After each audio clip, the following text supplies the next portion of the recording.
Several months ago, Capcom made the announcement at the end of Capcom Cup 9 regarding the upcoming Capcom Cup for Street Fighter 6, the first one for the new game in the Street Fighter franchise, and it made mainstream gaming news. We can see here with this article from PC Gamer, Capcom will give its first Street Fighter 6 champ a massive $1 million prize. And here you see the announcement. This was at the Capcom Cup 9 venue. And if you look closely, I'm probably down here in the bottom right-hand corner. I was lucky enough to be able to attend in person. And yeah, they announced total prize over $2 million for Capcom Cup 10 for Street Fighter 6, the first one for the new Street Fighter 6 game, and first place for $1 million. And yeah, that's a pretty headline-grabbing prize there, and they're definitely not going cheap with the Capcom Pro Tour 10 for Street Fighter 6. And that said, we finally got the details, or at least some of the details, regarding the upcoming CPT season. And we'll go over the good, the bad, and the ugly, and the community reactions and my own analysis of what's coming up, because there are some positive changes, but there's also some stuff that leaves a little bit to be desired. So if we head on over to the recently opened up Capcom Pro Tour page, you can see here they're leading with the headlines once again. Overall prize pool, over $2 million. Capcom Cup 10, first place, $1 million. We get the rest of the breakdown for the pricing for the people who actually qualify for the Capcom Cup at the end. So here we have first place, $1 million, second place, $300,000, third place, $200,000, fourth place, $100,000. And then we start to see the drop off. Fifth place, $10,000 tied, seventh place, $7,000, ninth, $5,000, 13th, $4,000. And if you're competing in there, if you just showed up to compete but didn't qualify into the what I assume is going to be the top 16 phase, you get $2,000. Thanks for playing. So yeah, this has already garnered a lot of community attention and gotten some mixed reviews, but I think it needs a little bit of context for people who might not be aware of how the Capcom Pro Tour works. Traditionally, Capcom Cup is the Super Bowl event at the end of the Capcom Pro Tour season. You have some kind of format throughout the season where players compete and then they try to qualify for spots in the Capcom Cup. There's been many different variations of this, especially since COVID happened in 2020 and they had to shift a lot of the format to online, and they switched from a more overall tour format where people would compete globally for points to qualify on a leaderboard basis, secure enough points, secure your top 32 position on the leaderboard.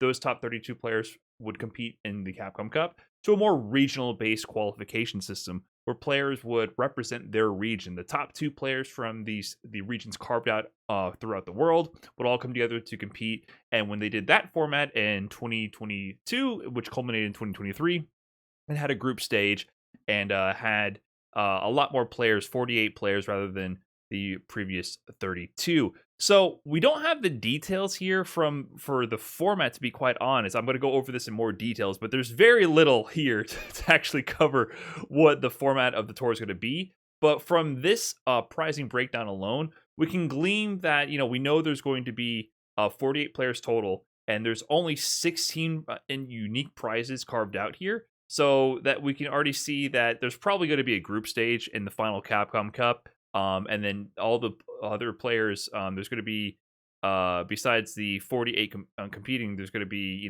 32 players, I believe, that are going to be just left in the dust, not making out of groups, stuck with splitting 2,000 each. So it looks like, just like in the previous Capcom Cup, there'll be group stages, and after that, they'll go into a double elimination bracket, most likely to compete for a shot at the million. And the big takeaway from the pricing is it's pretty top heavy. So yeah, they have the $1 million first place prize, which is the headline grabbing spectacle, and the top three and top four, to be quite honest, has a lot more money than has ever been seen in the fighting game scene. And at this point, it's one of the highest prize tournaments in all of esports. Esports has not been faring very well in recent months and years, and Street Fighter 6 is actually packing the heat with this Capcom Cup pricing. The previous Capcom Cup champions received $250,000 for first place. Now, if you get second, you make more than first for previous Capcom Cups, and fourth is no slouch either. But this is where things take a turn for the worse, in my opinion, and in the view of a lot of people from the community. Fifth place is 10% of what fourth place is. You go from $100,000 to $10,000. Extremely top heavy pricing. In fact, I'm surprised how much money second, third, and fourth are getting and how little fifth and below are getting. It's very normal to have a single match which would guarantee you $3,000, but for the match from 5th to 4th, that is a $90,000 match. And yes, 4th to 3rd, 3rd to 2nd are $100,000 matches, and then 2nd to 1st is a $700,000 match, which is obviously more than $90,000. But still, this is a whole order of magnitude different in terms of pricing. So that's pretty brutal for whoever comes in 5th place. There will be 2 people who tie for 5th place because it is going to be a double elimination bracket. So yeah, very top heavy prize pool, and we'll go into how the community feels about that. But we can see here that there's over $200 million prize pool that they advertise here. The amount of money they actually list here, it adds up, if I did my math correctly, to $1,734,000. So that leaves $266,000 out of $2 million left over. One thing that's interesting about this is they make no mention anywhere on this page about any prizing for the tournaments that are used to qualify players into the final Capcom Cup. So I'm not sure if that money is supposed to come from this pool or what the tour format will look like, or if there's going to be any prize money at all for the other events that actually qualify you into this. So there's still a lot of questions left in the air regarding prizing for the overall tour throughout the year, but they just at least gave us the details for what the final Capcom Cup prizing will look at. And of course, the community's reacting. Here's one from Big Bird. $90K lost because you didn't react to drive impact in the corner. Sheesh, the salt is going to be flowing. So yeah, that one match between 4th and 5th place is the difference between a good tournament winning for one part of a season and a yearly salary, right? $100,000 for playing Street Fighter, playing any kind of fighting game. That is an excellent payday. That is a great salary for pretty much any player on the planet. Considering most players don't have salaries. Remember, the Capcom Pro Tour is not a pro tour. It's actually just tournaments that are open for anyone to compete in. And most fighting game players aren't professionals, is always been my argument. There's very few full-time sponsored players. A lot of the people who are winning these big tournaments are either not full-time or do this on the side or have a sponsor that's not really a sponsor. It's not the same thing like League of Legends where you actually have to pay for franchise spots and, you have a team that is recruiting people, and it's much more of a professional full-time gig. This is all kind of ad hoc for people, right? So there's no guaranteed salary for most of the people who compete in these kind of tournaments. So prize money kind of matters because they're not going to be making money throughout the tour if they're not winning. So yeah, that's definitely going to be a big deal if you don't actually get at least that 4th place spot, which is going to be obviously most players. Very few people are going to be making significant income from the prizing here, right? You compete, you're one of the top 48 players in the world. Good job, you get $2,000. Have a good one. Thanks for playing. But still, it's clear what Capcom is going for here. They're trying to have the big headline, attention-grabbing headline with the $1 million prize, show the big check, have the big pictures taken, the confetti flying around, be like, oh, look at this, it's Street Fighter, esports is real, buy Street Fighter 6 and compete for your video game dream of making $1 million from playing video games, right? It's a form of advertisement for Street Fighter and for Capcom more than it is to supplement the players.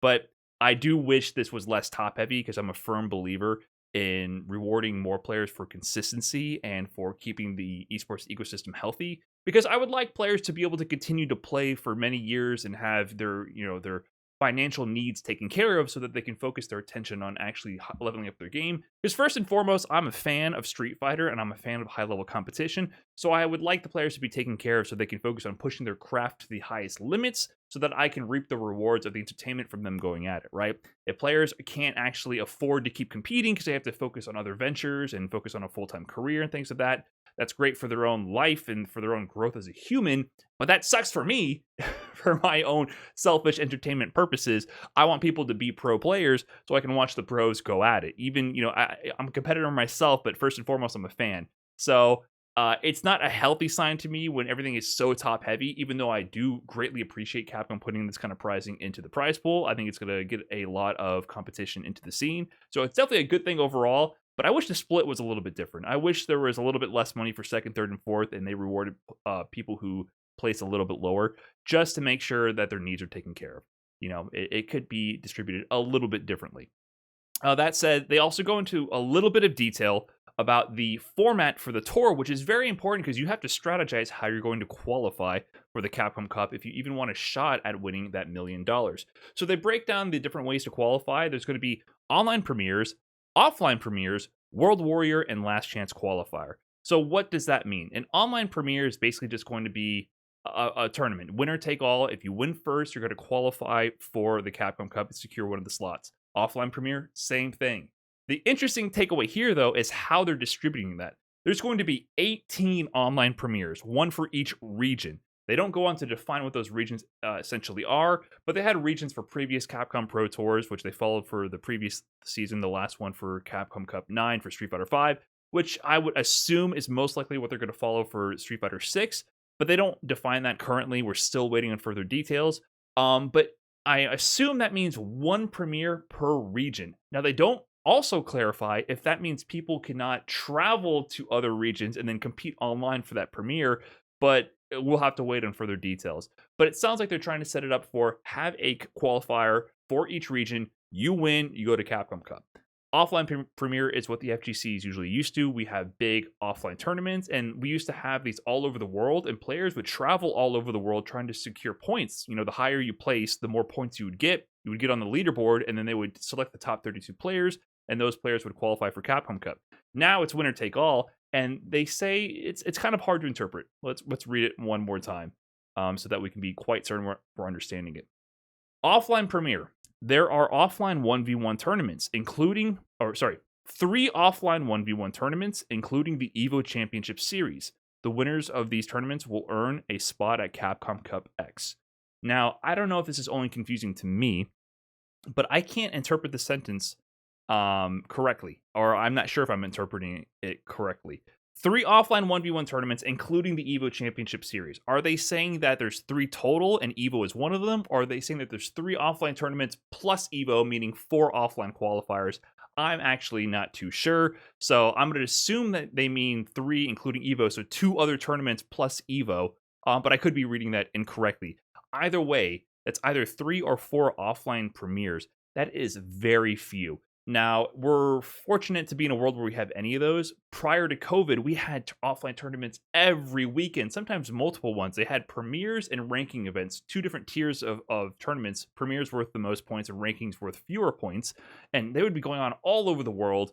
And, you know, it usually required people who were sponsored players. There were a lot more sponsors in the scene at this time, and these players would travel to as many events as possible, and they had the funds or the sponsorships to support this lifestyle, essentially, where they could travel to as many events as possible, maybe not get first, but place well, perform consistently at many events, and earn enough points to qualify.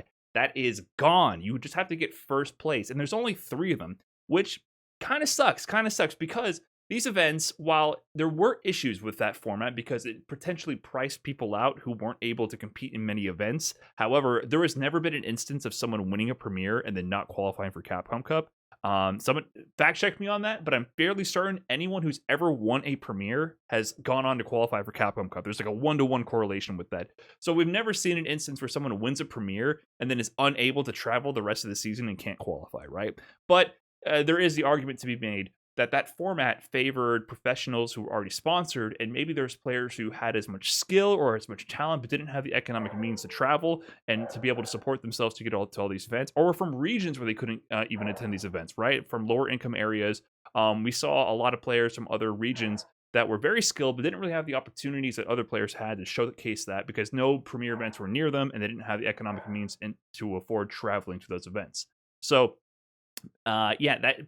the downside to this is we love offline events, right? Offline events have international competition. You would see the best from all over the world come together frequently to test their skills. And you had evolving storylines throughout the seasons because you would have repeat matchups from people from different parts of the world. And you would kind of see how they would progress head to head over the season. And you would develop storylines via these offline premieres. And they're just super hyped to watch, super fun to participate in as well as a competitor.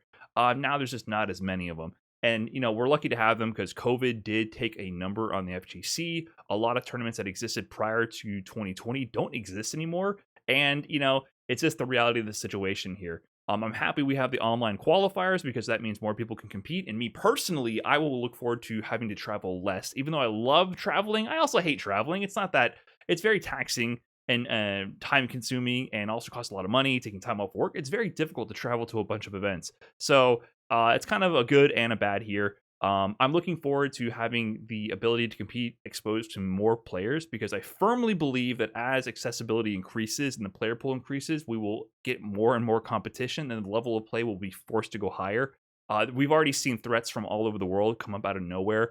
Mena RD, two-time Capcom Cup champion. Prior to Capcom Cup 2017, people didn't have him on the map, have him on their radar like that. Ending Walker coming out of nowhere online in the UK and dominating. And then Zhen coming out to win the last LCQ for Street Fighter V and get second place at Capcom Cup. No one knew who that kid was prior to Capcom Cup. So it just goes to show that there's talent all over there that we don't know about. And I think online premieres and online formats that focus heavily on online across the world will help to expose those players and give them more shine. So that is definitely a benefit. Along those same lines, we have the World Warrior, which is, from what I read here, it seems cut and paste sort of from the 2022 season for Street Fighter V. So World Warrior will be another way for the people in each region to qualify. Say you don't win the premier in your region. Well, you have the World Warrior program. That's going to be a series of tournaments, 5 tournaments, where you compete, and there you actually earn points based on how you placed. At the end of those 5 tournaments, the top 8 people on the leaderboard with the most points will go to one more tournament, and then the winner of that will go to Capcom Cup. So essentially, each region is going to get 2 people to qualify, kind of just like in Street Fighter V in 2022. And I think that's a cool program. My only complaint, and I had this complaint about World Warrior last season, is that I do not think we should have the regional finals at the end of the season, because there could be a situation where somebody wins 5 World Warrior events in a row as the number 1 seeded player, and then they get second place in the regional finals in an upset, and they happen to drop the ball at the end. I don't know. I think there's no format here. There's no way in this format for the tour that rewards consistency. You have to win on the day that it counts. If you get 8th place every single time throughout the World Warrior, then get first on the final day, you're in. But were you actually the better player compared to the person who got first and they got second on the final day? It's hard to judge who's better or worse, who's the better player or the worst player. Like, that's always a nebulous concept. But I firmly believe that we should also try to reward consistency. It's cool to have these auto qualifiers as well, as long as we have a format to reward consistency. World Warrior, like, halfway rewards consistency, and then it says never mind on the final day, who knows what can happen. I guess it can be hype sometimes, but trust me, if someone wins 5 of these in a row and they don't qualify for the region, I'm going to be more disappointed than find it hype, to be quite honest. We avoided that last season. There were several players who were 5-0 in their World Warrior program, but they ended up actually winning. So that was avoided. But it can be pretty disappointing if sometimes the favorite doesn't win. I kind of believe that. So I don't know. I wish that was tweaked a little bit, but it's good overall to have this. And then, of course, we have the last chance qualifier. They're going to have one final tournament before the Capcom Cup to see who will win that day and go on to play in the Capcom Cup. And the LCQ winner, they're dangerous. Zhen showed that just this past Capcom Cup. He got first in the LCQ when nobody knew who he was. Tore through Capcom Cup all the way to Grand Finals. Only Mena RD, the Capcom Cup champion, could stop him. And Zhen proved that the LCQ is no joke. So whoever wins this tournament is going to be very, very dangerous. But yeah, some people had some thoughts regarding the format of the tour itself. Here's Big Bird again. I really hope we can at least have the choice to travel to online premieres. No lie, kind of bummed out. There's very little number of offline events involved in the CPT. Yeah, the offline CPT was kind of a special thing, right? Like, I went to a lot of events while this is going on between 2017 and 2019. And you got to make a lot of good friends with a lot of players who frequently travel to a lot of events. And you got to play with people you didn't get to play with because they would travel over and travel international distances and play each other. And you get to see the faces of the players as they're playing. It's just a different vibe. So yes, I agree, it's pretty disappointing. But like I mentioned before, I also think there's a big benefit to doing the online tournaments as well, which is increasing accessibility. And I'm getting old, man. Like, when I think about it, I kind of also enjoy the fact that I can compete from the comfort of my own home. I don't have to sacrifice taking time off work, taking time off streaming, producing content, time with my significant other, with my dog. It just makes things a little bit simpler as well. So there's definitely pros and cons. I wish there was a bit more offline, but I love the increased emphasis on online at the same time. Now, the other downside to this format is, I mentioned there's only 2 spots per region based on what I'm reading from these rules, right? These rules are not very in-depth. But it sounds like, for the most part, there's going to be 2 spots per region. Another huge downside to this format is the fact that it doesn't necessarily allow the top echelon of players to compete in the end. Let me explain. So, because we only allow 2 per region, some regions are just statistically stronger than others. If we go back to Capcom Cup 2019, we can see here in the top 8, 5 of the top 8 finishers are actually all Japanese. And if we look at all the people who qualified, 15 out of the 32 players who qualified were Japanese. So in this format for 2019, this was when you were rewarded for consistency. You had to place at tournaments, earn points on a leaderboard. The top 32 players were selected. So 15 out of the 32 players, the most consistent players were Japanese. And it's just been a consistent theme. Japan is extremely strong when it comes to Street Fighter. They didn't win Capcom Cup. Idom for USA won it, and Punk got second for USA. But, it's just a consistent theme. Japan is just consistently extremely strong in Street Fighter. With the format they're proposing, with Online Premier 1 per region and World Warrior 1 per region, Japan will only get 2 players in Capcom Cup, where there will be other regions who also get 2 players, and other regions statistically have been shown in the past to not have players as strong. Now, with more of these programs, maybe they can keep working and improving as a region, but essentially, the people who qualify for Capcom Cup, there will be people who are stronger or potential winners of Capcom Cup who cannot make it to Capcom Cup because they might be in a stronger region. Only 2 players from Japan means that there's going to be household names in the world of Street Fighter esports that cannot qualify. So it essentially punishes the players for being in a stronger region. This gives the Capcom Cup more of like an Olympics feel. You send the best representatives from each region. But at the same time, Street Fighter is an individual game.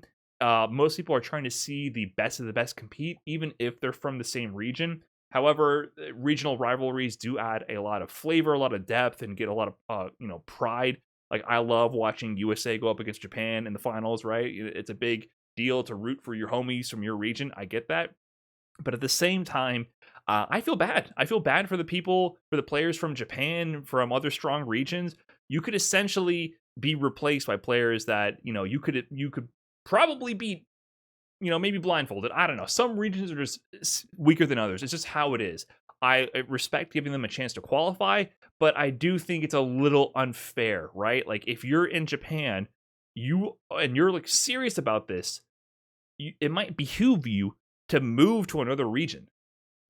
Like, you'll be rewarded for moving to another region, a region that is carved out and might not have as strong of a player pool, and trying to win there. Like, I could legitimately see that being something that someone who is a dedicated pro trying to do. So it kind of hurts the professional scene, I think, in a lot of ways, because it limits the amount of opportunity for players from certain regions. On the same hand, though, it gives new opportunities for people in regions where they didn't have any in the first place. So pros and cons once again. Overall, I wish we had more of a format like the 2019 season. I wish it was a bit more hybrid, more favored towards offline while adding a few more regional online qualifying spots. I kind of wish there was a hybrid of qualifying through a leaderboard, full open CPT. Anyone from all over the world can compete and qualify, then have a few regional spots to, allow people from underrepresented regions a shot to compete. Because that way we can have both people who you wouldn't likely see due to being economically priced out from competition have a shot to compete with the best, and also have the best of the best rewarded for being consistent over time. That said, we need more details. This is not enough details to fully understand the extent of the Pro Tour. We still don't know what events are going to actually be Capcom Pro Tour events. CEO is around the corner, and we don't know any details, and also we don't know what the regions will be. So lots of questions up in the air. Capcom, I'm hoping to see some answers soon. And that's all I really have on this one. Thanks for watching, guys, and catch you in the next one. Peace.